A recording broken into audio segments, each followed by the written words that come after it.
Hello guys, இன்னைக்கு நம்ம என்ன பார்க்க போகிறோம் அப்படின்னா ரொம்ப டேஸ்டியான ஒரு சேப்பங்கிழங்கு ஃப்ரை எப்படி பண்ணணும் அப்படின்னு தான் பார்க்க போகிறோம். நல்லா கிறிஸ்பியாக இருக்கும் இது. ஸோ அதுக்கு நம்ம என்ன பண்ணணும் அப்படின்னா ஒரு 2 or 3 டைம்ஸ் வந்து நம்ம இது நல்லா வாஷ் பண்ணி எடுத்து வச்சுக்கணும் சேப்பங்கிழங்க. அப்புறமா அதை வந்து நல்லா வேக வச்சு அப்புறமா தோல் ஃபுல்லாக உரித்து எடுத்து வச்சுக்கோங்க.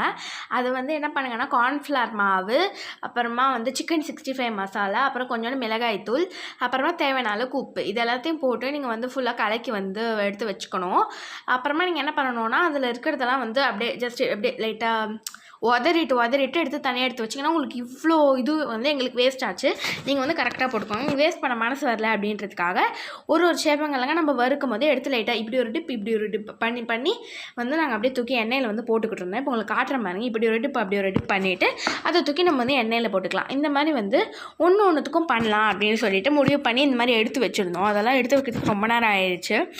நாங்கள் வந்து அதோட ஃபஸ்ட்டு அது வந்து எப்படி கிறிஸ்பியாக இருக்கும் அப்படின்றத வந்து உங்களுக்கு நான் வந்து லாஸ்ட்டில் வந்து அந்த சவுண்டை ஆட் பண்ணியிருக்கேன். ஸோ வெயிட் பண்ணி பாருங்கள், யாரும் ஸ்கிப் பண்ணிடாதீங்க. ஸோ வந்து இப்போ பாருங்கள், நாங்கள் வந்து மொத்தம் இது முழுசாக பொரிச்சு எடுக்கிறது எங்கள் மொத்தம் 3 ரவுண்ட் ஆச்சு.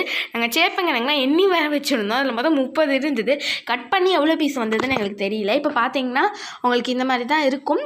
ஸோ உங்களுக்கு பார்த்தீங்கனாலே தெரியும் இந்த மாதிரி நல்லா கிறிஸ்பே இவ்வளோ தான் மொத்தமாகவே வந்திருந்தது. ஸோ வந்து ஃபஸ்ட் நாங்கள் இது வந்து இப்போ மொத்தமாக பொரிக்கிறதுக்கு 3 நிமிஷம் 3 ரவுண்டு வந்து நாங்கள் பொரிச்சிருந்தோம். ஓகே, லாஸ்ட் ரவுண்ட் மட்டும் கொஞ்சம் பெருசாக பண்ணிடுவோம். ஓகே, இப்போ நான் உங்களுக்கு சவுண்டு போடுறேன், கேளுங்க.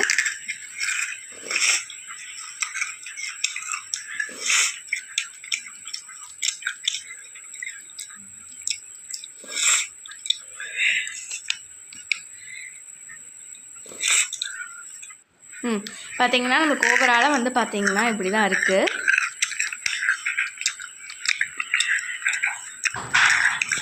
அதுக்குள்ளே பார்த்தீங்கன்னா தெரியும். ஓகே, இந்த வீடியோ பிடிச்சிருந்தா லைக் பண்ணுங்கள், ஷேர் பண்ணுங்கள், சப்ஸ்கிரைப் பண்ணுங்கள், மறக்காம நம்ம சேனலில் பெல் ஐகானை கிளிக் பண்ணுங்கள்.